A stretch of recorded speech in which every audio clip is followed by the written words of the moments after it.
Dedicated, greatness around, every heart elated.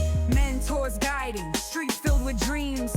Planting seeds, yo, you know what it means. Volunteer vibes, energy unmatched. Building our empire, every goal attached. Young ladies aspiring, greatness in their veins. Breaking every barrier, shaking off the chains. Servicing their spirit. Hi, my name's Nevaeh. Hi, my name's Carmen. Hi, my name's Elena. We're YLAG Young Ladies Inspiring Greatness and hopes to make greatness in the community. And we have our special guest, Mims. Yes, ma'am. Okay, tell us a little about your program and you. Well, I do so many different things, especially with young people. Being a former teacher and a former coach, I just absolutely love being around the young people. You guys give me so much energy. And of course, when you see and hear me talking, I say something very special is that I believe the children are our future. Teach them well and let them lead the way. Show them all the beauty they possess inside. Give them a sense of pride and let the children's laughter remind us of how we used to be when we were children. Now, I had that whole song memorized, but I cannot sing. Okay, so I was at the church choir when I was 10 years old because my singing voice is just wasn't that happening. Okay, so working with you is special because you are our future in so many different ways. And I talked to you a lot about the fact that by the time you get ready to graduate, which is one of the main reasons why I work so much with children and the schools, you should be in a position to use all your God-given talents to make your best contribution to society. So whether you're singing, dancing, running, jumping, doing math, doing science, all those things. And our job as adults is to make sure you have all those type of opportunities. So when you get ready to graduate, you should be able to maybe go to college, go to the military, or go into the workforce, or any one of those combinations. And so again, I go back and emphasize, it's our job as adults to make sure we create those opportunities for you. And then along the way, you pick up people like Miss Sherelle, and she gives her heart to making sure that you have some of these great opportunities. I recall some years ago, was it 8, 9 years ago, I did a training program on conflict resolution with more and more of the young ladies who were involved in the program at that time, and I just absolutely had a ball. Had a ball. And then some of you, of course, have been involved in my golf training program that I do with young people throughout the entire city. And again, I have a ball doing that as well. My daughter helps me. She played golf in college. And my granddaughter, who's involved in gymnastics, but she's also a golfer. And then this past year, I had the young ladies who were members of the Central State golf team. And they came out and helped as well. So again, anything to do with helping young people find their best self and be their best self, I'm all down for it. That's amazing. Yeah. So we have some questions for you. Okay. We're going to start off with Nevaeh asking some questions. All right. Okay, Mims, what are some challenges facing youth in our community, and what do you think you can do to help those challenges? Okay, well, the biggest challenge I have right now with our young people is connected with the youth violence that we have as far as the city of Dayton is concerned. And these things are happening across the nation because, as I mentioned before, I need to have you understand the value that you have as a human being. That's the first thing, to teach you how to love yourself and to help you understand how to treat your friends, your colleagues, and those that you're associated with. Be a great example. I was going to say be a good example, but no, be a great example for your younger brothers and sisters and friends, and even some of the adults who are around you don't always function at their best level, because some of them get angry, they get a little hot. I know sometimes my mother used to get mad and have a little bit of minor road rage when she was driving. Someone put on the brakes in front of her. She'd get mad, want to call my name. I said, come on, man, let's slow down a little bit, But, of course, I had to be respectful because y'all didn't want to get one of those backhands, okay, with her getting upset with me. And when we talk about these type of situations, the reason why I am so engaged with the whole peace initiative and getting more and more of our young people to understand how, when they learn how to identify and resolve conflict, it puts them in a better space to be able to teach and demonstrate to others what to do in those areas. I mentioned to you earlier on some of the sheets that you have in front of you, working with the Superintendent Student Senate for Dayton Public Schools, and we're working with them to help them be examples on how to be their best self and how to resolve conflict at those levels. Because when you find that you are calm, you can help others be calm. And that also helps them to move in the right space, hang around with the right people. And when you hang around with the right people, they tend to be a support for you against doing some of the crazy things that sometimes our young people feel that they're engaged in. Okay? Okay. So my question for you is kind of to like add on top of that. What resources will you provide for youth mental health support systems and counseling? Okay. So some of you who've been to my youth summit, I started doing the youth summits when I became mayor. And we have at least 4 different sessions. And one of the sessions deals with mental health. And we find that each year that I've done the mental health program, more kids signed up for mental health than anything else. Now, of course, we have talking about jobs and careers. We have the teen voting project, because for 15 years I've been taking young people who are 18 to vote, and many of them bring their parents with them, and they vote together with a young person voting for the first time in their lives, and then having a parent or uncle, older brother or sister vote with you. And you have a tendency that once you start voting when you're young, you're early, it's your first time, you tend to vote every time there's an election. And that is a good move as far as young people are concerned, because you're voting for issues and for individuals who benefit you, your neighborhood, your livelihood, and the city and community as a whole. Yeah, that's good. Yeah. All right, you got any programs that like you recommend, or any like sites you would like tell people if they have problems or if they have issues they can go to? Okay. There are a lot of things that we do, and when I talk about some of the sites that we're doing, we have the Youth Works program. We're also working with some of the schools. I know Meadowdale has just started an aviation-related program, because we have gotten, we found ourselves in a position to work for getting more jobs coming to the city of Dayton. And a bunch of jobs that we have, about 4,000 of the jobs, new jobs coming to the city of Dayton, are related to aviation. And so in partnership with Sinclair University, the city of Dayton built a large classroom. It's called like a hangar. A hangar means a big place where they fix and repair planes. And so it's right out at the airport, right on the runway. And they can fit about 3 or 4 planes in that one space.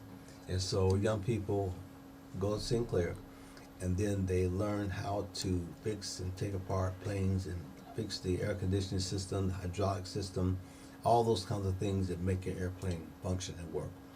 And then we have this new program that's happening right at the airport again with Jovi Aviation. So they're building a plant right now, and this plant will house, I don't know, probably about 50 to 100 planes at a time as they build them. They're not planes, but they're like helicopters, but they have these 6 propellers at the top, and they go up in the air, straight up. They're all electric. Then the propellers reposition themselves, and they go a radius of about 300 miles and carry 3 to 5 people. And those individuals who are working on those planes make at a minimum of $70,000 a year. So $70,000, $80,000 a year, and all the jobs do not require a college education. So sometimes 2, 3 years of college or technical skills, and a lot of things that function in those spaces. So that's one. One of the other things we have is the work of working with the county, again with Youth Works, and then just a variety of jobs in those spaces that give young people a great opportunity to work during the course of the summer and get paid, and also learn how to be, again, how to be their best selves. One of the things that's really special, because this is new to us, because we have not had this and I'm not sure how long. The building of cities, or this city, with so many different, um, I won't say plants, but not necessarily plants, building houses, building hospital, the Children's Hospital right there on James H. McGee in Germantown. We're building also a new Boys and Girls Club. We just built a new grocery store and pharmacy and urgent care center up on Germantown and Germantown and Gettysburg. And we're also built a new food bank right there on Germantown as well. Those are very, very new for Dayton. We've not built this much in approximately 30 years. And it would be great for you to maybe take a tour and see some of these things being built while they're in this process to understand. There's some opportunities that I did not have growing up because Dayton was at a point in time where we're not building much. And this is probably the first time, except for when we were building new schools in approximately 2004, 2005. And I was responsible for building all new schools as far as the city of Dayton was concerned, working at the legislative level to get money to build all new schools in Dayton Public Schools. That's good. Yep. So I think having the opportunity to see some of those kind of things in process would be great. So But we they're need more really- builders. So they're really more like teen clubs for more teens to hang around in, make new groups, or is it like more study groups? Probably more like study groups. Study groups. Hmm. Oh, so we studying math, science. Yeah. I like that. Yeah. Yeah. Nevaeh? Well, while we're talking about groups, is there any Youth Advisory Council or any way for young people's voice to be heard in city decisions? Yes. Again, part of my student senate, I'm not student senate, but part of my youth summit, for example, we are taking that to the next level where I have young people involved in a variety of schools. So it's not just Dayton Public Schools, but it's CJ, Mount Street Academy, DECA, plus all the Dayton Public Schools. And those young people are working with the Learn to Earn organization that I paid them to do the work to help organize and facilitate a regular process to develop a collective impact as far as our young people are concerned.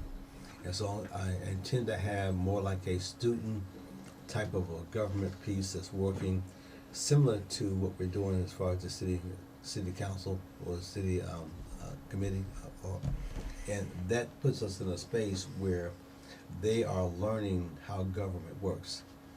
The state does no longer require government to be taught at each level in high school, or civics, if you will. And if you're not understanding how those things work, how laws are made, and how things are passed, and how the process sort of trickles down in terms of how you use your money, because your parents are paying taxes. You go to the store, you pay taxes. Those tax dollars go to different levels. Yeah, we get tax dollars for income tax as far as the city of Dayton is concerned.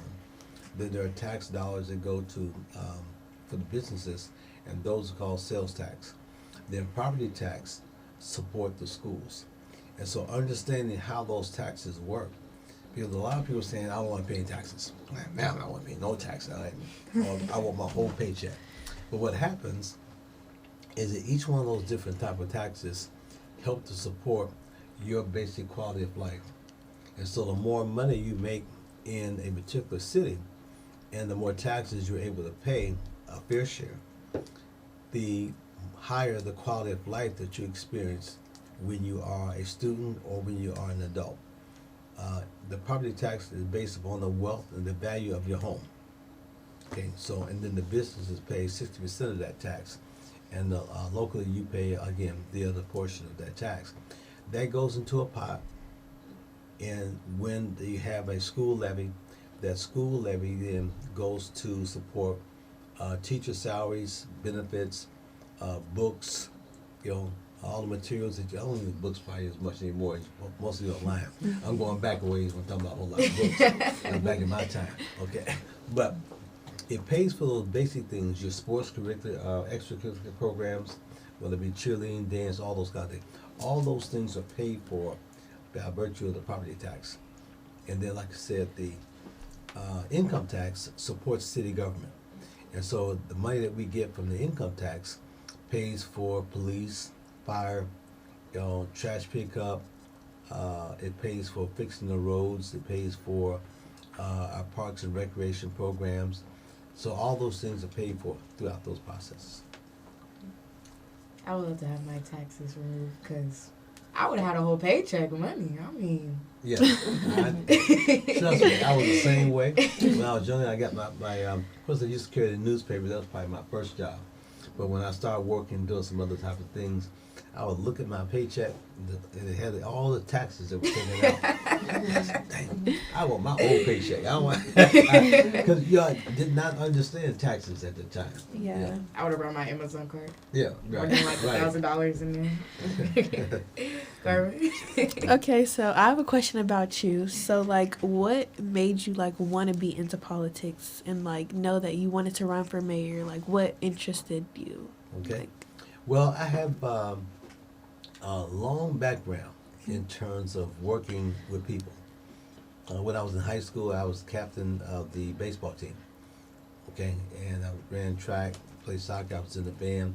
I was the leader of the American Legion Drummer Bugle Corps. I'm also a drummer, and I was an artist. I was editor of the school newspaper when I was in high school, and those type of leadership experiences that you had, I did not really realize that I was in leadership. Now I knew probably more. It was more obvious when I was on the baseball team, in terms of doing the things that I was doing in those spaces. And then as I graduated, and then decided to go to the military, I've been a squad leader in the military when I was there in those spaces, and then going to Vietnam, something I chose to do to demonstrate my love, my passion, and my compassion for the country, putting my life on the line to do that type of work. And then coming back, I was hired as a janitor at first, but I wanted to be the best janitor I could until I could move into something else. And then being a teacher and a coach, another leadership type function, and then being pushed into being the treasurer for the teachers union, the vice president for the teachers union, and then more specifically in dealing with politics, being elected to be the president of the Dayton Teachers Union for 6 consecutive years. And so that probably put me more on the pathway to politics than I was that I even understood, because I was happy coaching girls track and boys soccer and having a good time doing that. And when they pushed me into running for the teachers union president, it was sort of like a natural fit because I enjoyed helping people. So that's probably my first intro into politics. And then when I retired, or I actually stopped doing that, I was asked to be a lobbyist for the National Education Association and the Ohio Education Association in lobbying to get benefits for staff, students, and the community. Yeah. So it just sort of happened. And so then I was elected to the state school board after being president of the Dayton School Board. And then I was asked to come back and help run for the city commission. And then I did that. I was elected twice for that. And then I said, why don't you run for, why don't you be mayor? I said, okay, all right. So then I ran for mayor. Okay. But it was all based on having a high level of success in getting things done. You know, I didn't fix everything, but I made everything better. How's that? Right. And so that's what you want to do when you're involved in these type of activities. Great question. Your track team run fast? Yeah, track team was great. I think I run like a 10-second. Like 10.5. Maybe in my dreams. Yeah, well, it's okay. It's okay. But see, a lot of it, you find your niche, because we had some, of course, young ladies who ran distance, some who would ran the sprints in the middle distance, like 400 meters is a race where you train and you find your talent, you find your niche, and a good coach can figure out, do you need to run distance or do you need to run sprints? A 400-meter race is a race, they call it either the man's race or the real woman's race, because it's like, it used to be called a run when I was in school, way back in the day, but now it's called almost like a sprint. Yeah. Because you just run it all out Yeah. in terms of doing that work. We got some track runners in here. We have Nevaeh track runner. Track? What event do you run? The 100 and 200. Okay. All right. Okay. How about you? I do the 800. 800? All right. Okay. I don't run. You like to watch it? Yeah, I did cross country. Okay. See, I ran cross country as well. So we had to run 2 miles cross country, and our coach was crazy about us Yeah. running. So we had to run 10 miles a day for practice. Yeah. I ain't like that, but it's fun. Okay. I lost track. Okay. Well, look, you're having fun. A lot of giggles over here, so that's great. Is there any ideas you would like to put out in helping like teen societies, or like any ideas you would like to help out in the community? Yeah.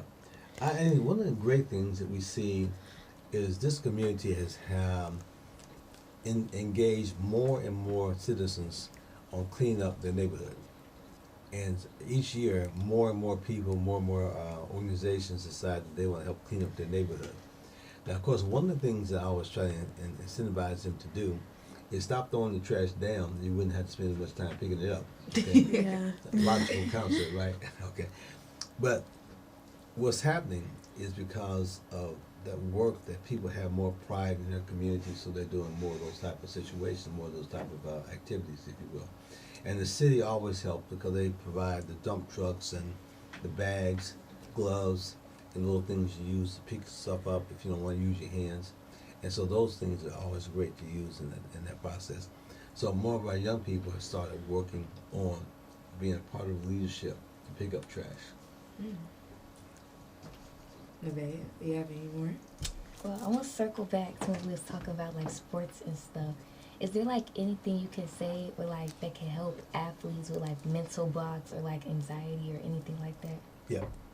I think what happens when you're involved in a sports activity is you do learn how to control your thoughts as well as your actions, and being calm and understanding what your capabilities are. One of the biggest things that I like about sports is it does build your personal character. It causes you to be your best self, and then it causes you to understand how to help your teammates. And you use your skills, your talents to make your teammates look good. And together, collectively, you and your teammates make your coach look good. The reason why I like that concept so much is because those are the same work skills that are used when you get a job. You get a job, you work on your personal skills, and your personal skills help your colleagues at work. You help to identify and resolve problems. You learn how to be a teammate, and you also make your boss, like I said, look good in terms of that place. I mean, just like you guys worked here, you organized here before this particular podcast started, you talked about the roles that you were going to play and what you're going to do. You were going to ask each one of us to introduce ourselves, and then you were going to interview me or get me to introduce myself. So that's a part of organized structure and understanding what your roles are. Because everyone cannot be the same person that asks each one a question. That's your role. Okay? All right. Yeah. As we're wrapping up, Okay. was there anything you would like to quote, say? Well, I say keep on keeping on. You hear this a lot. And understand, again, like I said, that you have so much value, so many untapped talents. And make sure that you use those talents. Don't let anyone tell you that you should not use your God-given talents to be your best self. Because we have, one of the things that I remember so vividly during the COVID vaccine and all that process of trying to get vaccinations, there was a young lady called Kizzy Colbert, who was 35 years old at the time, an African-American female. And she was a person that developed the vaccine for COVID. And I'm not sure how many people knew that. And when you think about seeing young ladies such as yourselves as role models like that, it causes you to want to be probably more engaged in being a leader in your community as opposed to just hanging on and going along to get along. But you find out you have these great leadership skills. And when you have young people who are leaders in school, involved like you are in this program, you find yourselves leaders and for the rest of your life. I like that. So we're gonna be signing off. We thank you for coming, Okay. letting us interview, questioning you, hoping not interrogating you. Okay. Signing off with Nevaeh. Carmen. Elena and The mayor, Jeffrey J. Mims Jr. Yo, you know what it means. Volunteer vibes, energy unmatched. Building our empire, every goal attached. Young ladies aspire.